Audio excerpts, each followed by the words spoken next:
जय हिंद साथियों, नमस्कार। Welcome to AJ smart classes. कैसे आप लोग और कैसी चल रही है आपकी पढ़ाई।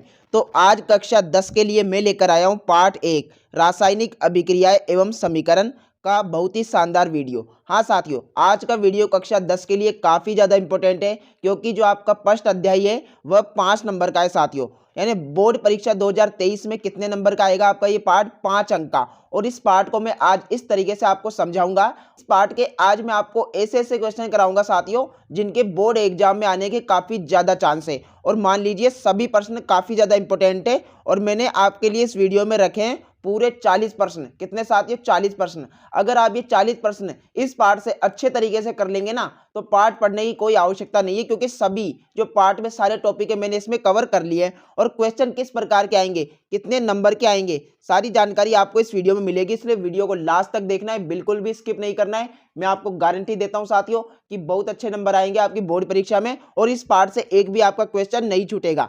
सबसे पहले बात कर लेते हैं आपका अध्याय 1 है रासायनिक अभिक्रिया एवं समीकरण। और वीडियो कंप्लीट होने के बाद ये पीडीएफ आपको मैं दे दूंगा। बहुत बच्चे मुझे व्हाट्सएप पे कह रहे थे सर आपने पीडीएफ नहीं डाला, तो मैं क्या कर रहा हूं, आपके लिए एक साथ पीडीएफ अरेंज कर रहा हूं। यानी सभी लेसन के, मैथ के, साइंस के और आपके मॉडल पेपर सभी मैं आपको एक साथ पीडीएफ के रूप में दे दूंगा। तो थोड़ा वेट करें, आपको जल्दी पीडीएफ वहां पर मिल जाएगा। ठीक है, अब अंक की बात करें तो 5 नंबर का आपका ये पार्ट है रासायनिक अभिक्रिया एवं समीकरण। कितने नंबर का है? 5 अंक का ये आपका पार्ट है। और आपको प्रश्न यानी बोर्ड परीक्षा 2023 में प्रश्न देखने को मिलेंगे 3, 1 + 1 + 3, यानी 3 प्रश्न मिलेंगे, जिसमें आपका पहला प्रश्न तो 1 नंबर का होगा, दूसरा भी 1 नंबर का, और तीसरा 3 नंबर का होगा। ऐसे करके आप 5 नंबर इस पार्ट से आराम से ले सकते हैं। आइए क्वेश्चनों की बात करते हैं। सभी क्वेश्चन का आंसर बताऊंगा, समझाते हुए आंसर बताऊंगा, एक भी नहीं छोड़ेंगे। बोर्ड परीक्षा की अच्छे से तैयारी करेंगे, बस वीडियो को लास्ट तक आपको देखते रहना है। प्रश्न संख्या 1 से लेकर 30 तक, यानी 1 से 30 तक कितने नंबर के? एक एक नंबर के। और इन एक एक नंबर को भी अगर आप तैयार कर लेते हैं तो इनसे ही बड़ा क्वेश्चन भी बनेगा। ठीक है, और 10 मैंने बड़े क्वेश्चन भी रखे हैं। तो रासायनिक अभिक्रिया किसे कहते हैं, सबसे पहले इसकी बात कर लेते हैं। रासायनिक अभिक्रिया किसे कहते हैं, तो इसकी परिभाषा क्या होती है मैं आपको बता दूं। हमारे जो परिवर्तन होते हैं यानी चेंजेज, वे 2 प्रकार के होते हैं। एक जो परिवर्तन होता है उसे तो हम क्या बोलते हैं? भौतिक परिवर्तन। ठीक है, और एक जो परिवर्तन होता है उसे हम बोलते हैं रासायनिक परिवर्तन। कौन सा? रासायनिक। भौतिक मतलब तो आपका हो जाएगा फिजिकल, और रासायनिक मतलब आपका हो जाएगा केमिकल। तो जो भौतिक परिवर्तन जब जब होगा तो कौन सी अभिक्रिया होगी? भौतिक अभिक्रिया। और रासायनिक परिवर्तन होगा तो आपकी रासायनिक अभिक्रिया। तो इसकी डेफिनेशन में स्क्रीन पे आपको बता देता हूं कि रासायनिक अभिक्रिया किसे कहते हैं, कि किसी भी पदार्थ के रासायनिक गुणों में परिवर्तन होने से रासायनिक परिवर्तन होता है, और रासायनिक परिवर्तन के संपन्न होने की विधि को रासायनिक अभिक्रिया कहते हैं। जैसे कोयले को जलाना, भोजन का पाचन आदि इसमें आ जाएंगे। ठीक है ना साथियों? ओके, ठीक है, समझ गए होंगे रासायनिक अभिक्रिया क्या होती है। जैसे परिवर्तन 2 प्रकार के, उसी प्रकार अभिक्रिया भी 2 प्रकार की। और पदार्थ के किसी भी रासायनिक प्रकार से चेंज होगा, यानी कि केमिकल चेंज होगा, तो कौन सी अभिक्रिया होगी? रासायनिक अभिक्रिया। क्वेश्चन नंबर 2 की बात कर लेते हैं। अभिकारक व उत्पाद का उदाहरण दीजिए। तो उदाहरण पूछा है, तो मान लीजिए मैं लकड़ी को जलाने पर कोयला प्राप्त होता है, तो यहाँ पर C+O2, C+O2 क्या बनेगा आपका? आपका बन जाएगा CO2। यहाँ पर ये जो C है साथियों और ये O2 है, ये दोनों तो क्या है? ये दोनों आपके हैं अभिकारक, यानी जो रासायनिक अभिक्रिया में भाग लेते हैं वो क्या होते हैं? आपके अभिकारक होते हैं। और CO2 यानी जो बन के आता है, हमें जो प्रोडक्ट प्राप्त होता है उसे बोलते हैं उत्पाद। क्या बोलते हैं? उत्पाद। तो रासायनिक अभिक्रिया का ये उदाहरण है, और अभिकारक उत्पाद हमें बताना था उदाहरण देके, तो C+O2 लिख देंगे। C और O2 तो आपके क्या हो जाएंगे? अभिकारक हो जाएंगे, और CO2 आपका क्या हो जाएगा? उत्पाद। ठीक है, जो हमें मिलकर यानी इनसे प्राप्त हुआ है प्रोडक्ट। ठीक है, आशा करता हूं आपको सभी क्वेश्चन अच्छे से समझ में आ रहे होंगे। कुछ भी डाउट है तो आप कमेंट बॉक्स में मुझसे पूछ सकते हैं। ठीक है, ठीक है साथियों। क्वेश्चन नंबर 3 की बात करें। लोहे को जिंक से लेपित करने की क्रिया को क्या कहते हैं? कि लोहे को जिंक से लेपित करने की क्रिया को क्या कहते हैं? तो मैं आपको बता दूं, इस क्रिया को कहते हैं यशद लेपन। क्या कहते हैं साथियों? यशद लेपन। याद रहेगा, लोहे को जिंक से लेपित करने की क्रिया को क्या कहते हैं? यशद लेपन। ओके, ठीक है। क्वेश्चन नंबर 4 हमें क्या बोल रहा है कि श्वसन किस प्रकार की अभिक्रिया है? श्वसन किस प्रकार की है? तो श्वसन क्या है साथियों? ऊष्माक्षेपी अभिक्रिया है। कौन सी है? ऊष्माक्षेपी। ठीक है, श्वसन क्या है? ऊष्माक्षेपी अभिक्रिया है। ठीक है, ओके, इसके बाद क्वेश्चन नंबर 5 की बात करें, CaO का सामान्य नाम, CaO का, तो Ca तो आपका कैल्शियम हो गया, O आपका ऑक्साइड हो गया, तो इसका नाम हो जाएगा साथियों कैल्शियम ऑक्साइड। क्या नाम हो जाएगा? Calcium oxide. ठीक है, आगे और भी काफी ज्यादा शानदार सवाल है, बस आपको वीडियो पर लास्ट तक बने रहना है। कैल्शियम ऑक्साइड इसका नाम हो जाएगा। ठीक है, इसके बाद बात करें हम क्वेश्चन नंबर 6 की, उष्मा शोषी व उष्मा छेपी। वेरी इंपॉर्टेंट क्वेश्चन है, अक्सर एग्जाम में आता रहता है। उष्मा शोषी व उष्मा छेपी अभिक्रिया किसे कहते हैं? तो इसका आंसर आप लिखेंगे, तो सबसे पहले मैं आपको स्क्रीन पे दिखा देता हूं उष्मा छेपी की अभिक्रिया। जिन अभिक्रियाओं में उत्पादक के निर्माण के साथ साथ उष्मा भी उत्पन्न होती है, जिन अभिक्रियाओं में उत्पादक के निर्माण के साथ साथ उष्मा भी उत्पन्न होती है, उसे क्या कहते हैं? उष्मा छेपी अभिक्रिया कहते हैं। यानी कि उत्पाद तो बन ही रहा है, उसके साथ क्या है? उष्मा भी उत्पन्न होती है, वो आपकी हो जाएगी उष्मा छेपी। उसके बाद बात करूं उष्मा शोषी की, तो उष्मा शोषी में आप लिखेंगे जिन अभिक्रियाओं में अभिकारकों को तोड़ने के लिए, जिन अभिक्रियाओं में अभिकारकों को तोड़ने के लिए उष्मा, प्रकाश या विद्युत की आवश्यकता होती है, उसे उष्मा शोषी अभिक्रिया कहते हैं। ठीक है, यानी जिनमें अभिकारकों को तोड़ने के लिए किन किन की आवश्यकता होती है? तोड़ने के लिए उष्मा, प्रकाश तथा विद्युत की आवश्यकता होती है, उसमें उष्मा शोषी अभिक्रिया कहते हैं। ओके, ये आपका इसमें अंतर भी हो जाएगा और इनका डेफिनेशन भी हो जाएगी। क्वेश्चन नंबर 7 की बात करें, फोटोग्राफी में उपयोग रसायन का नाम, तो आपको पता होगा उसका नाम है silver bromide. Very important question है, बोर्ड मॉडल पेपर में आया हुआ क्वेश्चन है, सिल्वर ब्रोमाइड इसका राइट आंसर हो जाएगा, फोटोग्राफी में उपयोग रसायन का नाम। ठीक है, ओके, क्वेश्चन नंबर 8 की बात करें, अवक्षेपण अभिक्रिया। अवक्षेपण अभिक्रिया से आप क्या समझते हैं? तो इसमें आप लिखेंगे, स्क्रीन पे आपको दिखा देता हूं, रीड करके बोलता हूं मैं, कि जब अभिक्रिया में श्वेत रंग के एक पदार्थ का निर्माण होता है, जब अभिक्रिया में श्वेत रंग के एक पदार्थ का निर्माण होता है तो जल में अविलेय है, इस अविलेय पदार्थ को क्या कहते हैं? अवक्षेप कहते हैं। यानी जब अभिक्रिया में कोई श्वेत रंग के पदार्थ का निर्माण होता है जो क्या है? जल में अविलेय, और इस अविलेय पदार्थ को अवक्षेप कहते हैं। जिस अभिक्रिया में अवक्षेप का निर्माण होता है उसे क्या कहते हैं? अवक्षेपण अभिक्रिया कहते हैं। यानी जिस अभिक्रिया में अवक्षेप का निर्माण होता है जो कि जल में अविलेय रहता है उसे क्या कहते हैं? अवक्षेपण अभिक्रिया। ओके, ठीक है, तो आप एग्जाम में आए तो ये लिख देना एक एक नंबर के क्वेश्चन में।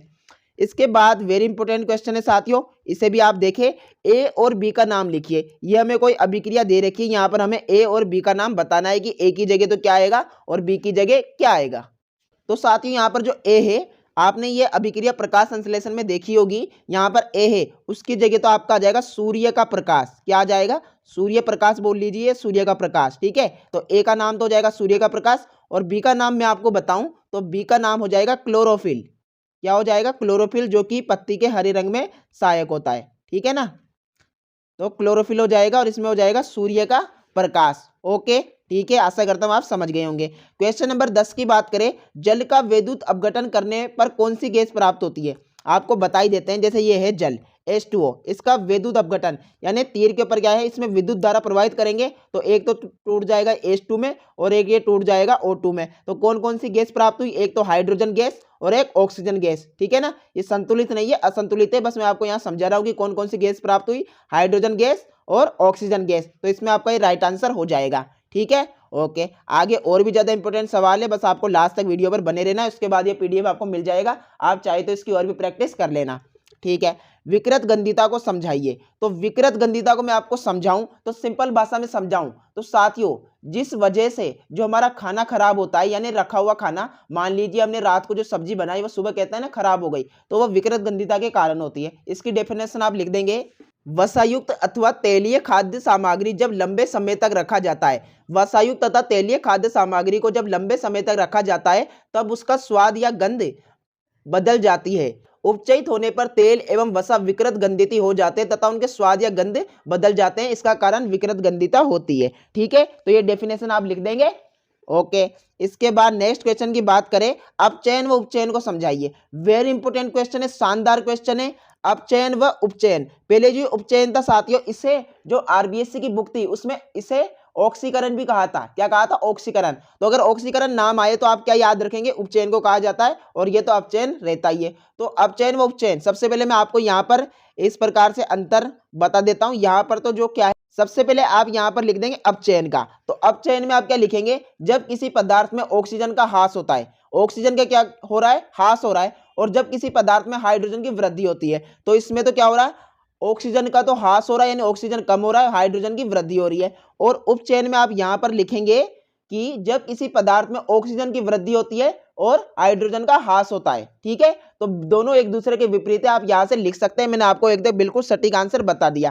ठीक है, इसके बाद क्वेश्चन नंबर 13 पे जाए, जो कि बिल्कुल इसी से रिलेटेड है। रेडॉक्स अभिक्रिया क्या है? तो रेडॉक्स अभिक्रिया क्या है, इसकी डेफिनेशन आप लिखेंगे। सिंपल भाषा में कहूं तो अपचयन व उपचयन दोनों एक साथ होते हैं ना, वो कौन सी अभिक्रिया होती है? रेडॉक्स अभिक्रिया होती है। सिंपल सी डेफिनेशन आप क्या लिखेंगे कि किसी अभिक्रिया में एक अभिकारक उपचयित, किसी अभिक्रिया में एक पदार्थ या एक अभिकारक उपचयित तथा दूसरा अभिकारक उपचयित होता है, तो इस अभिक्रियाओं को अपचयन उपचयन अथवा रेडॉक्स अभिक्रिया कहते हैं। ठीक है, एक पदार्थ तो क्या है आपका उपचयन यानी उपचयित हो रहा है, और एक आपका अपचयित हो रहा है, तो इसे तो उपचयन अपचयन या फिर रेडॉक्स अभिक्रिया कह सकते हैं हम। ठीक है, क्वेश्चन नंबर नेक्स्ट की बात करें, क्वेश्चन नंबर 14 क्या बोल रहा है? वियोजन अभिक्रिया के प्रकार लिखिए। तो वियोजन अभिक्रिया क्या होती है? जिसमें एकल अभिकारक टूटकर दो या दो से अधिक उत्पाद बनाता है। तो फर्स्ट तो इसका हो जाएगा उष्मीय वियोजन। कौन सा साथियों? उष्मीय वियोजन इसका पहला प्रकार हो जाएगा वियोजन अभिक्रिया का, उष्मीय वियोजन। सेकंड नंबर की बात करें तो वो आपका हो जाएगा प्रकाशीय वियोजन। कौन सा हो जाएगा? प्रकाशीय वियोजन। ठीक है, इसके बाद नेक्स्ट की बात करें तो वो हो जाएगा आपका वैद्युत वियोजन। कौन सा हो जाएगा? वैद्युत वियोजन। ठीक है, मैं अभी समझा दूंगा थोड़ा बहुत, अभी आप बस इनको नामों को अच्छे तरीके से याद रखें, आगे और ही बड़े क्वेश्चन आएंगे।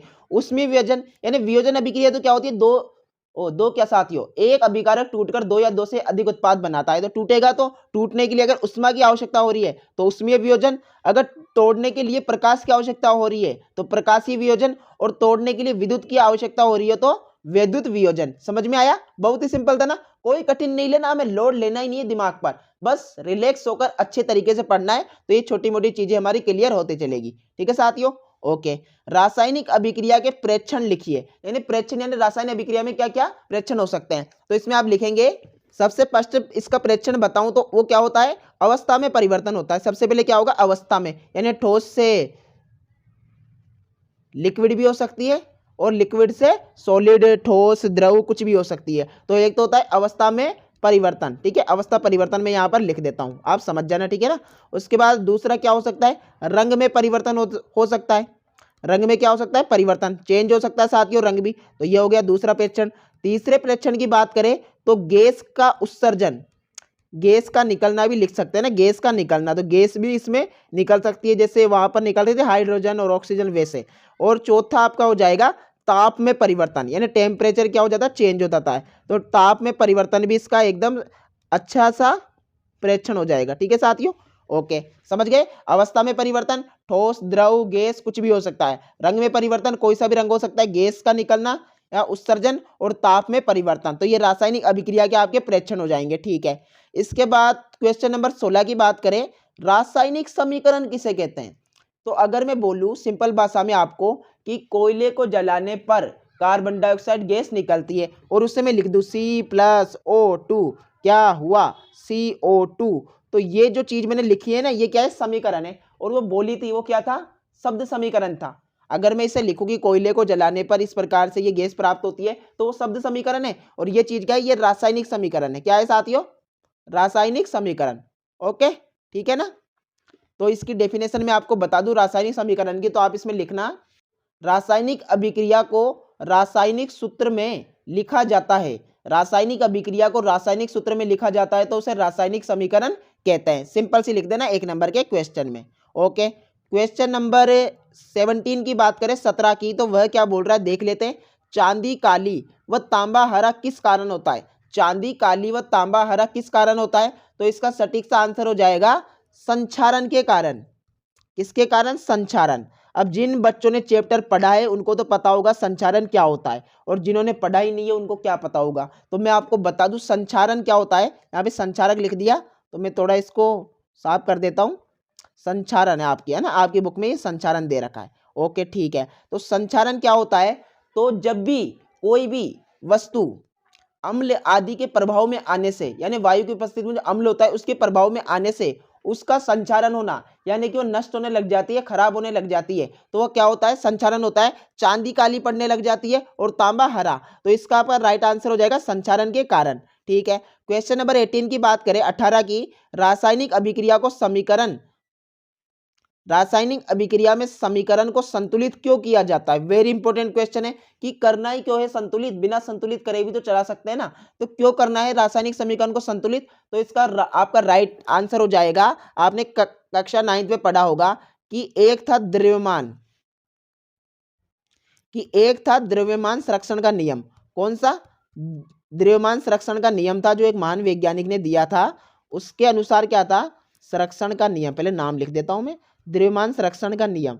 ये नियम साथियों ऐसे बोलता है कि जो रासायनिक अभिक्रिया होती है उसमें न तो द्रव्यमान का निर्माण होता है न ही विनाश। तो इसलिए इस नियम के अकॉर्डिंग हमें क्या है, रासायनिक समीकरण को संतुलित करना पड़ता है। अगर रासायनिक समीकरण को संतुलित नहीं करेंगे तो ये जो नियम है क्या हो जाएगा, गलत हो जाएगा। क्योंकि इस नियम के अनुसार तो यही था ना कि कोई भी रासायनिक अभिक्रिया में न तो द्रव्यमान का निर्माण होता है न ही विनाश, तो दोनों तरफ बराबर होने चाहिए। इसलिए हम रासायनिक समीकरण क्या करते हैं, संतुलित करते हैं, जो आगे हम करेंगे। ठीक है। क्वेश्चन नंबर 19 की बात करें, उत्प्रेरक से आप क्या समझते हैं।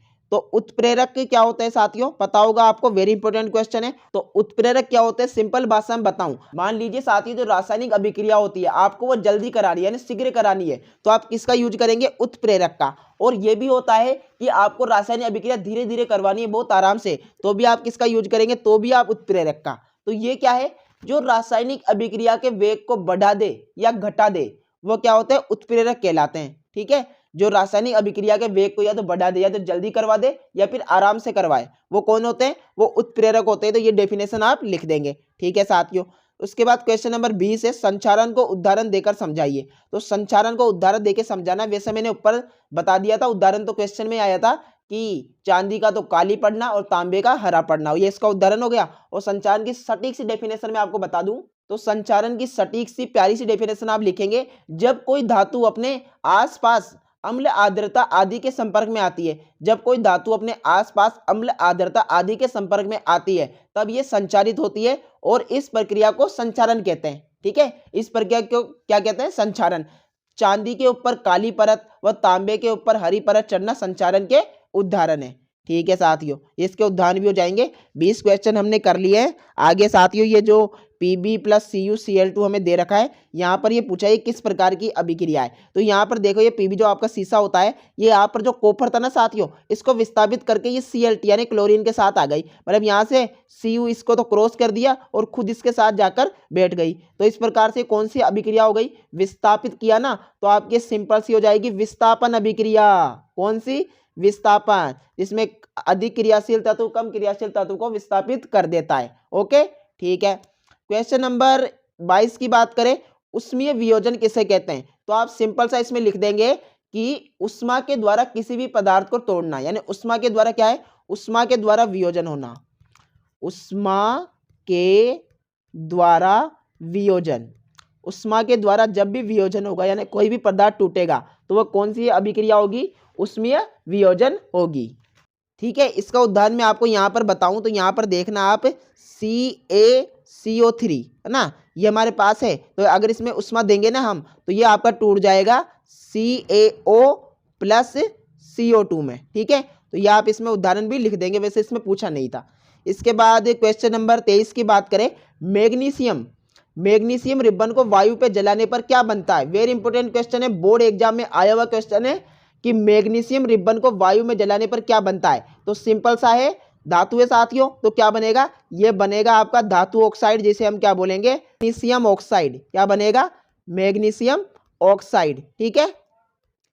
ठीक है साथियों, मैं स्क्रीन पे लिख रहा हूं तो थोड़ा लिखने में ऐसा हो रहा होगा, वरना आप मेरी भाषा पर ध्यान दीजिए। ठीक है। तो मैग्नीशियम ऑक्साइड बन जाएगा मैग्नीशियम रिबन को वायु पे जलाने पर। ठीक है। ओके। क्वेश्चन नंबर 24 की बात करें, अभिकारक व उत्पाद की परिभाषा लिखिए। अभिकारक व उत्पाद की तो मैं बोलकर बता देता हूं, आप सिंपल से समझ जाना कि अभिकारक क्या होते हैं, वे पदार्थ जो रासायनिक अभिक्रिया में भाग लेते हैं, वे पदार्थ जो रासायनिक अभिक्रिया में भाग लेते हैं वो क्या होते हैं, आपके अभिकारक होते हैं। और रासायनिक अभिक्रिया के संपन्न होने से जो हमें उत्पाद प्राप्त होता है, यानी जिसका रासायनिक अभिक्रिया में निर्माण होता है, वो क्या होता है, उत्पाद होता है। जो रासायनिक अभिक्रिया में भाग ले रहे हैं ये और ये तो क्या है, आपके अभिकारक है। और जो रासायनिक अभिक्रिया से प्राप्त हो रहा है, यानी जिसका निर्माण हो रहा है, वो क्या है, आपका उत्पाद हो जाएगा। ठीक है। सिंपल सा आप इसमें लिख देंगे। क्वेश्चन नंबर 25 है साथियों, तो 25 की बात कर लेते हैं कि संतुलित रासायनिक समीकरण क्या है।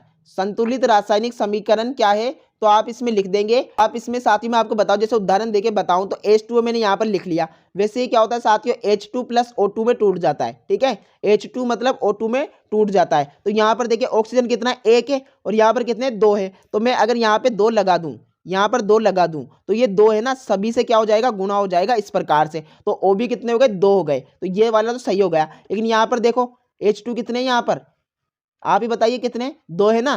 तो H कितना है, 2 है, और यहाँ पर 2, ये इससे गुणा होगा, 2 एकम 2, 2 दूनी 4 हो गया। तो यहाँ पर भी 2 लगा देंगे, तो ये क्या हो जाएगा, 2H2। तो यहाँ पर भी 4 है, यहाँ पर भी 4 है, ऑक्सीजन 2 है, यहाँ पर भी ऑक्सीजन 2 है। तो संतुलित रासायनिक समीकरण क्या है, तो आप इसमें लिख देंगे ऐसा रासायनिक समीकरण जिसके दोनों ओर दाएं व बाएं संतुलित, यानी कि परमाणु की संख्या क्या हो, संतुलित हो, वह कौन सा है, आपका संतुलित रासायनिक समीकरण हो जाएगा। ठीक है, 25 क्वेश्चन हमने कर लिए हैं। अब 26 क्वेश्चन पढ़े। तो ये क्या है कि वियोजन अभिक्रिया को संयोजन अभिक्रिया के विपरीत क्यों कहा जाता है, यानी वियोजन अभिक्रिया को संयोजन अभिक्रिया के विपरीत क्यों कहा जाता है। तो सबसे पहले वियोजन को समझाऊं। इसमें क्या होता है, मान लीजिए AB क्या है, कोई एक एकल पदार्थ है, क्या है, एकल अभिकारक है। ये टूटकर क्या बनाएगा, आपका A प्लस B बनाएगा। एकल अभिकारक टूटकर 2 या 2 से अधिक उत्पाद बनाता है। और संयोजन का मैं आपको बताऊं तो संयोजन का समझना, मान लीजिए इसमें क्या है, A प्लस B अलग अलग 2 अभिकारक है, यानी 2 या 2 से अधिक अभिकारक